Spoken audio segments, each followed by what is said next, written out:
네, 매주 월요일 여론조사에 나타난 진짜 민심 읽어보는 여론톡톡 시간인데요. 오늘도 김영준 배재대 석좌 교수, 배종찬 인사이트K 연구소장 나와 계십니다. 어서 오십시오. 안녕하세요. 안녕하십니까. 안녕하세요. 네.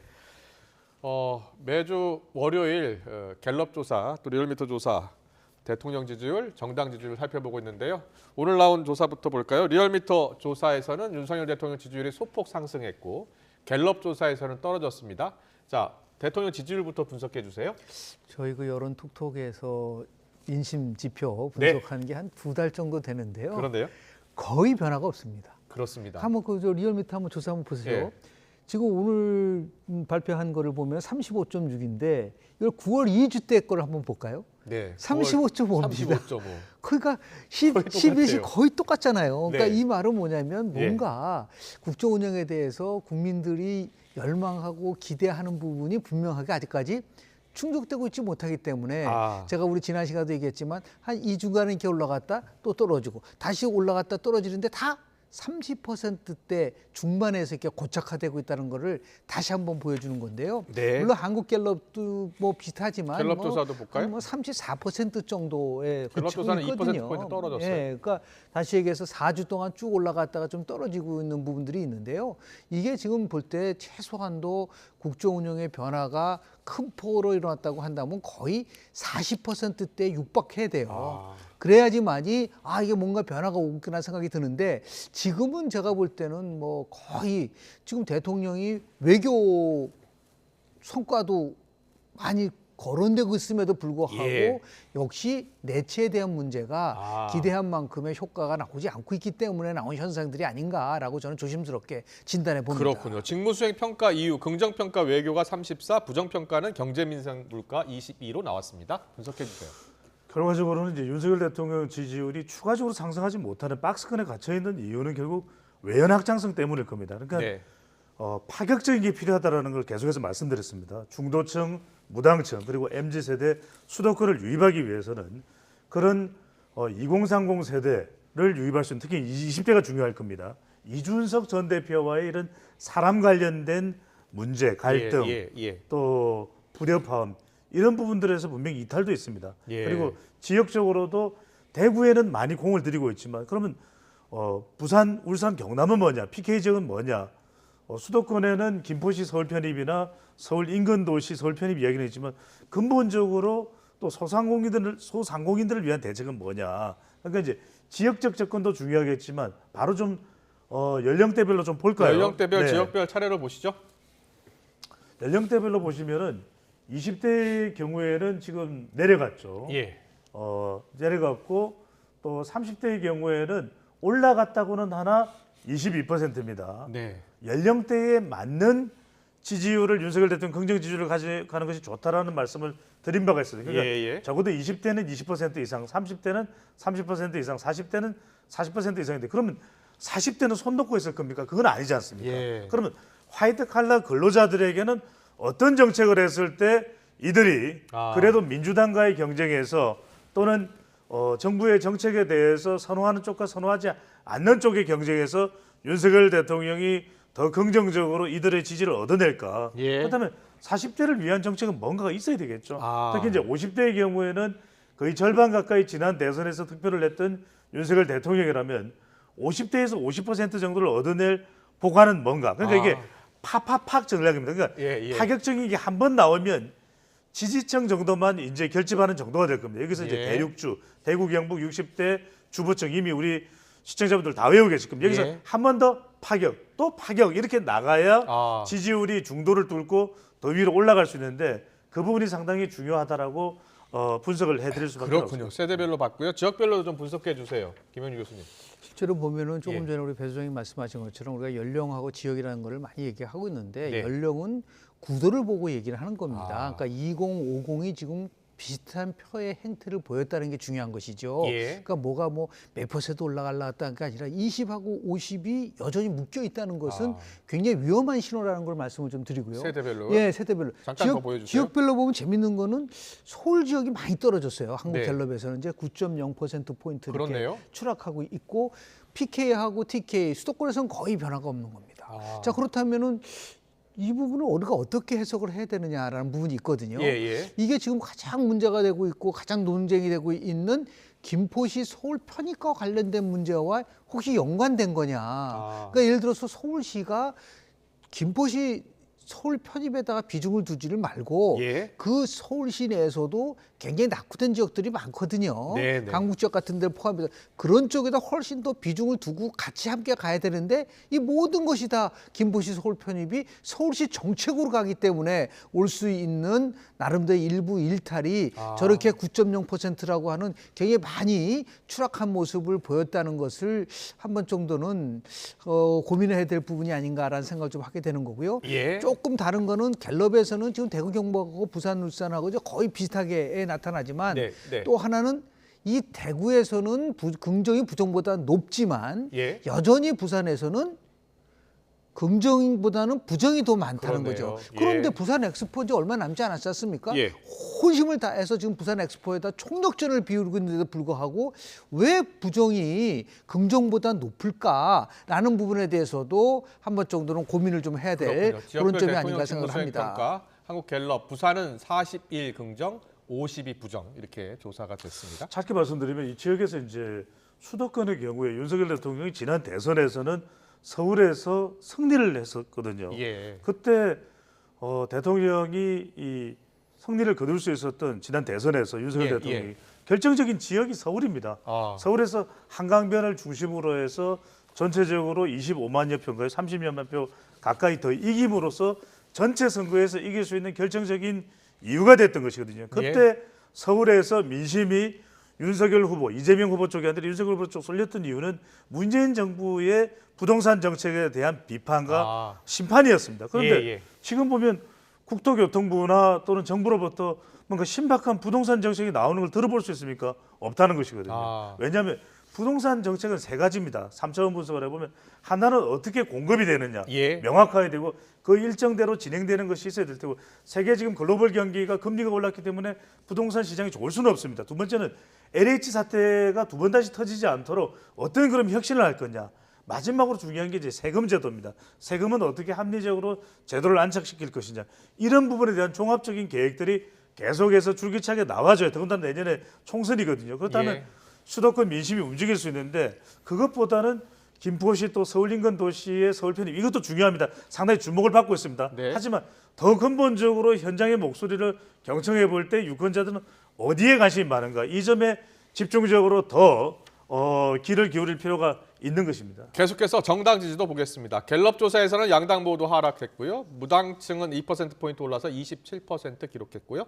리얼미터 조사에서는 국민의힘 37.1, 민주는 44.6%를 기록했습니다. 정당 지지도는 어떤 특징이 있었나요? 국회 갈등이 주요 원인이라고 봐요. 이번 예산 전국이라고 하지만은 더 나가서 민주당이 그 심의 논리에 의해서 방송법이라든지 노란봉투법이라든지 이런 부분들에 대해서 굉장히 그 정부를 압박하는 부분 속에서 가져가고 있는데 또 하나는 뭐냐면 예산 나눠먹기가 너무 심하다. 지금 우리 언론을 보면요 매일 나오는 게 뭐냐면 결국은 여야가 포퓰리즘이라는 방식을 통해서 선거를 의식해서 지나치게 많은 나름대로의 특별법을 만들어 가지고 지원을 하는데 이런 것들이 결국은 국회가 국민을 대표하는 것이 아니라 결국은 정당의 이익을 극대화시키려고 하는 것이 아니냐라고 하는 그런 인식들이 이제 확대돼 있기 때문에 자연스럽게 무당층이 조금씩 또 올라가고 어떤 때는 32%까지 올라간 적이 있었어요. 무당층이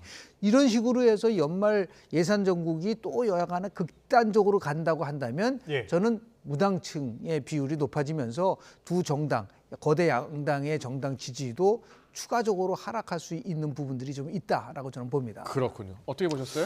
굉장히 우리가 정당 지지율을 보면은 좀 안타깝기도 하고 한탄스러운 건 뭐냐면 연령대별 지금 좀 보여주시면 좋을 것 같습니다. 연령대별 보시면 여전히 2030 MZ 세대는 지금 두 정당에 대해서 거의 지금 포기 상태예요. 왜냐하면 이게 지지율을 보시면은 국민의힘은 20대 만 18세 이상입니다. 18%, 민주당도 28%밖에 안 됩니다. 그 이야기는 두 정당이 경쟁하고 있지만 별로 마음이 쏠리지 않는다는 거예요. 그렇군요. 20대의 경우에는 지지하는 정당이 없다는 비율이 더 높습니다. 두 정당보다도. 그리고 민주당 같은 경우에 40대를 보면은 핵심 지지 기반이라고는 하지만 50%를 안 넘습니다. 이것도 민주당도 지금 40대는 우리를 지지하니까 뭔가 40대 관련된 정책 나온 게 있습니까? 예. 없다는 거죠. 예. 특히 이제 좀 주목을 해볼 것은 국민의힘에서 60대의 경우에는 이제 54%가 나왔습니다만 그래도 60대에서 또 지지율이 또 떨어지거든요. 예. 왜냐하면 핵심 지지 기반이지만 지지율이 오히려 선거가 가까워지고 조금씩 가까워지면서 더 내려가고 있다. 결과적으로 지금 국민의힘도 그렇고 더불어민주당 어느 양쪽도 다 선택을 못 받는 상황에 모여 있다. 그렇게 보시는군요. 하나 흥미로운 거는요. 예. 그 국정운영 지지도 보면 20, 30대 모두 다 아직 18%, 뭐 20이 낮은데 저 국민의힘 지지도를 한번 보시면요. 갤럽 예. 지도에서 20, 30대가 조금씩 분화되고 있는 게 아니라는 생각이 좀 들어요. 그러니까 20대는 보니까 갤럽의 경우에는 국민의힘이 2.0% 포인트가 떨어졌는데 네, 네. 30대 같은 경우는 7.0%로 높아졌단 말이에요. 예. 근데 민주당은 이제 반대겠죠. 20대에서 1.0% 올라가고 30대에서 3.0% 올라가고 있다. 그러니까 정당에서는 조금씩의 20, 30대의 분화 현상들이 나타나고 있는 것을 나중에 어떻게 될 것인가. 왜냐하면 전체적으로 지난 대선 때 20대에서는 이재명 후보가 더 많이 얻었고 30대에서는 윤석열 후보가 더 많이 얻었어요. 예. 이게 지금도 갤럽 조사지만은 리얼미터 조사에서도 비슷한 양상으로 보이고 있는 것 같아요. 그래서 이 부분은 한번 좀 주목해서 우리가 좀 봐야 될 부분이 아닌가 생각을 듭니다. 저는 이 질문 예. 꼭 강조를 드리고 싶은데 예. 지금 정당 지지율 그대로 연령대별로 보여주시면 딱 지지율을 보시면 만 18세 이상 20대는 국민의힘 18%, 더불어민주당은 70대 이상이 18%예요. 그렇네요. 이게 전형적인 어떤 지지율 형태냐면 도레미 미래도 형식이거든요. 그러니까 거꾸로 가는 거예요. 예. 그러면 지금 어떻게 생각할 수 있냐면 국민의힘에서는 그래 우리 지지층만 잡자 50대 후반 이상만 잡으면 우린 이길 수 있다. 그런 식으로 갈 게 아니라 외연 확장성을 위해서는 결과적으로는 국민의힘은 20대, 30대, 40대 전략을 써야 되는 것이고 네. 더불어민주당은 또 50대, 60대, 70대 이상 전략을 써야 된다라는 거죠. 알겠습니다. 자, 정당 지지도까지 짚어봤고요. 최근에 정치인도 아닌데 총선 국면에서 누구보다 관심을 받고 있는 인물 바로 한동훈 법무장관입니다. 오늘 한 장관이 직접 본인의 출마 관련 질문에 답변을 했습니다. 직접 듣고 오겠습니다. 총선 출마설 확실시 된다는 얘기 나왔는데요. 제가 그 질문에 대해서도 충분히 답을 드린 것 같고요. 더 제가 오늘 특별히 드릴 말씀은 없네요. 총선 관련한 구체적인 계획은 언제쯤 밝히실 생각이실까요? 이런 중요한 일이 많이 있고요. 중요한 일을 열심히 하겠다는 말씀 정도 드리겠습니다. 자, 어떻게 들으셨어요? 정치 안 한다는 말은 안 하고 있어요. 예. 1월 10일 날 공직자 마지막 이제 사퇴 그 시간이죠? 사퇴 시간이죠. 예. 뭐 얼마 안 남았는데요. 실제로 보면 뭐 총선에서 이기는 전략으로 한다고 한다면 제가 이 방송에서 한번 말씀을 드린 것 같은데 원희룡 장관이나 한동훈 장관이나 나름대로 가용한 모든 자산을 활용할 수밖에 없어요. 그런데 지금 보면은 한동훈 장관에 대해서는 뭐 언론 그리고 뭐 민주당 그리고 뭐 이준석 전 대표까지 전부 다 거론하니까 예. 가만히 앉아 있어도 한동훈 장관에 대한 관심도는 점점 높아지는 거고 큰 틀에서 보면 오늘 대답하는 장면을 보니까 참 즐기고 있구나라고 하는 부분도 좀 있거든요. 예. 그래서 뭐 본인이 결정을 내리기 전까지는 나름대로 이 부분에 대해서는 조금 우리가 좀 자제할 필요가 있는데 분명한 거는 국민의힘이 그나마 그래도 다음 총선에서 나름대로 한번 크게 경쟁할 수 있는 힘은 바로 지금 얘기하는 한동훈 장관이나 원희룡 장관이라든지 안철수, 나경원, 윤희숙 이러한 분들을 많이 포진하고 있다는 이런 것들이 이제 수도권에서 만약에 집중이 된다고 한다면 어느 정도 효력을 분명하게 발휘할 수 있는 그러한 여건은 있다. 거기에 축이 한동훈 장관의 등판론이 될 수밖에 없고 이기는 선거를 하려고 한다면 결국은 한동훈 장관이 출마하는 거는 그건 불가피한 상황이다라고 저는 봅니다. 것이다. 예. 이준석 전 대표가 자신의 경쟁자라고 이제 표현을 했고요. 예. 오늘 같은 경우에 오늘 아침 라디오에서는 윤석열 대통령의 후계자, 황태자의 이미지로 나오면 굉장히 어려울 것이다. 결국은 차별화할 것이고 그 차별화와 관련해서 자신과 경쟁할 것이다. 이렇게 이야기했는데 그 분석에 대해서는 어떤 생각이세요? 공감을 합니다. 근데 이제 그래요? 중요한 것은 이준석 전 대표도 결과적으로는 어떤 메시지를 주냐가 중요하겠죠. 네. 정치인이 될 때의 이미지도 중요하겠지만 지금 한동훈 장관은 출마가 거의 기정사실화 됐다고 봐야 되겠죠. 우리는 이제 분석을 할 때 태도, 애티튜드, 그 다음에 이제 데이터로 분석을 하게 됩니다. 근데 태도상으로 보면은 한동훈 장관이 출마 안 할 거면 분명히 정색을 하면 됩니다. 일단 미소를 띠면 안 돼요. 정색을 하면서 저는 하늘이 두 쪽 나도 출마 안 하겠습니다. 이러면 돼요. 그렇군요. 그런데 해맑게 웃는지 아니면은 뭐 미소를 짓는지 파한대소를 하는지 모르겠는데 웃으면서 지금 불출마를 선을 끊지는 않고 있거든요. 네. 그렇다면 그게 출마한다. 데이터상으로 보면은 그거 지금 보여주실 수 있으면 보여주시면 좋을 것 같은데 네. 국민의힘 지지층에서 또 윤석열 대통령 지지층에서 가장 많은 지지를 한국 갤럽 차기 정치 지도자 차기 조사에서 정치도자 선호도요. 잠깐 예. 볼까요? 2주 전 거였는데요. 이거를 바로 보여주시면 좋을 것 같은데 왜 보여주시는 게 좋냐면 예.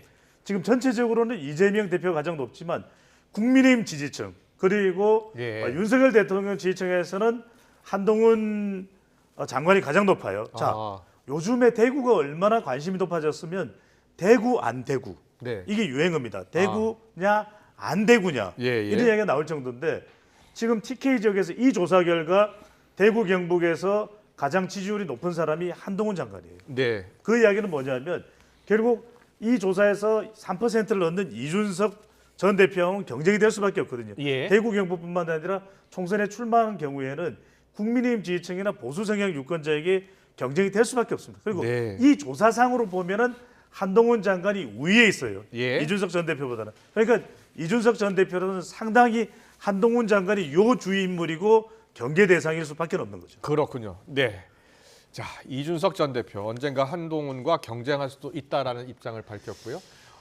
한동훈 장관이 윤석열 대통령과 차별화할 것 같습니까? 어떻습니까? 지금 이준석 전 대표는 총선을 앞두고 대선 얘기를 하고 있잖아요. 네. 그 메시지가 잘못된 거죠. 일단 이제 총선 다 끝나고 자연스럽게 이제 뭐 대권 행보가 나온다면 그러지 모르지만은 예, 예. 본인 스스로가 지금 뭐 12년째 정치 생활을 하면서도 국회의원 한 번 하지 못한 상황이잖아요. 예, 예. 그리고 뭐 지금 우리 배 소장님 말씀하신 거 대구 안 대구가 아니라 대구로 가는 거는 하책 중에 최고 하책입니다. 그러니까 지역주의를 이용해가지고 어떻게 오히려 인용한 위원장이 얘기하는 이제 희생이 예. 윤핵 간의 희생을 저는 얘기하는 거라고 아니라고 봐요. 네. 원희룡, 한동훈 이런 장관들이 정말 희생하는 모습을 보여줘야 된다. 험지 중에 험지를 나가서 예. 뭔가 이렇게 변화되는 모습을 보여야지 그게 앞으로 정치인으로서의 미래를 보장받는 것이죠. 네. 이러한 뭐 가장 뭐 당선되기 쉬운 지역이라든지 지역에 편승한다든지 이런 것들은 제가 볼 때는 별로 이렇게 바람직한 전략은 아니라고 좀 봅니다. 알겠습니다. 민주당 이야기 해보겠습니다. 민주당 비명계 의원들 공식 모임 원칙과 상식 어제 국회에서 첫 공식 행사 가졌어요. 청년 간담회도 있었고요. 어떻게 보세요? 비명계 의원들의 행보에 대해서 그리고 어떤 선택할 것 같습니까? 저는 결국 지지율이 중요한 것 같아요. 네. 민주당 지지율이 우리가 이제 한국 갤럽을 기준으로 또 리얼미터를 또 기준으로 해서 소개를 해드리니까 예.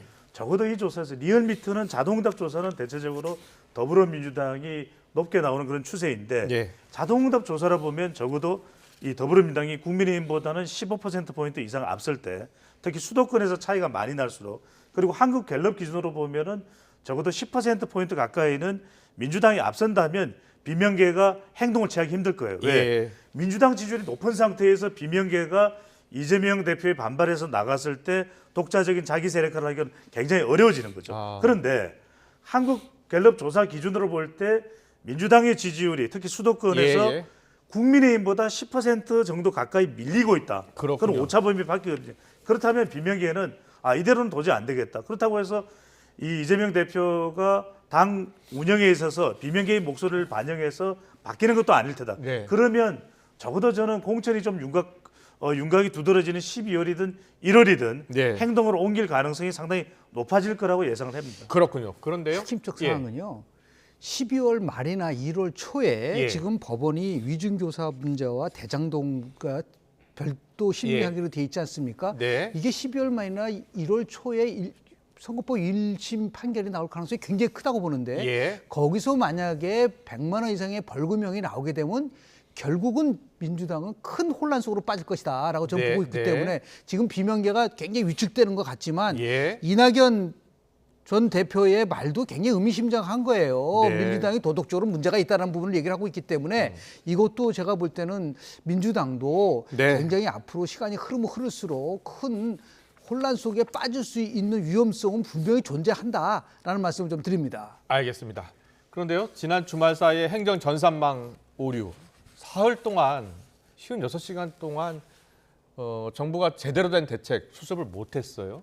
이와 관련해서 야당에서는 대통령의 사과까지 요구하고 있는 상황이거든요. 어떻게 보셨어요? 이건 상당히 좀 부담이 되는 이슈입니다. 왜 네. 그러냐면은 일단 오늘자로는 그래도 복구가 됐고 네. 아직까지는 정상적으로 가동 중에 있습니다만 이게 이제 대처 부분일 겁니다. 그러니까 이렇게 되면 주로 뭐 진영 간에 이제 더불어민주당 지지층이나 국민의힘 지지층을 떠나서 중도에 있는 또 중도층이나 무당층에서 왜 대처가 제대로 안 되느냐. 예. 특히 17일 날 이게 뭐 L4의 문제다 뭐 그런 이제 네, 기술적인 네. 이야기였어요. 그런 문제였다면 이걸 좀 공지해서 방송에라도 뭐 이런 내용들에 대해서 입장문을 발표를 했더라면 좋았을 텐데 예. 상당히 국민들이 혼란을 빚었기 때문에 이런 일은 사실 있어서도 안 되고 이 예. 부분에 대한 앞으로도 어떤 대응을 하는지가 상당히 또 중요할 것으로 보입니다. 네, 야당에서는 또 청년 비하 현수막도 네. 논란이 있었고요. 예. 좀 이해가 안 되는 부분이 있잖아요. 우리 네. 청년들을 저런 식으로 돈만 생각하고 자기만 생각하는 식으로 오해를 할 수 있는 부분들이 처음엔 또 이렇게 얘기를 했어요. 그걸 처음부터 이건 저희 당이 잘못했습니다가 아니라 예. 업체가 잘못한 것이 그러다가 이제 나중에 문제가 되니까 당이 이 문제에 대해서 그 조정기 사무총장은 명확하게 얘기했어요. 네. 이건 당이 잘못한 거. 당이 잘못한 거죠. 이런 예. 식으로 해서 20, 30대 표를 얻는 거는 중요하지만 예. 최소한도 우리 지켜야 될 원칙과 그리고 더 나아가서 20, 30대가 진정 원하는 것이 뭔지에 대한 나름대로의 평가를 네. 잘 해서 거기에 맞는 공약과 비전을 좀 제시했으면 좋겠다는 말씀 좀 드립니다. 네, 알겠습니다. 오늘 정치권 이슈는 여기까지 듣겠습니다. 지금까지 배종찬 인사이트 연구소장 김영준 배재재 석좌 교수와 함께했습니다. 잘 들었습니다. 네, 고맙습니다. 고맙습니다.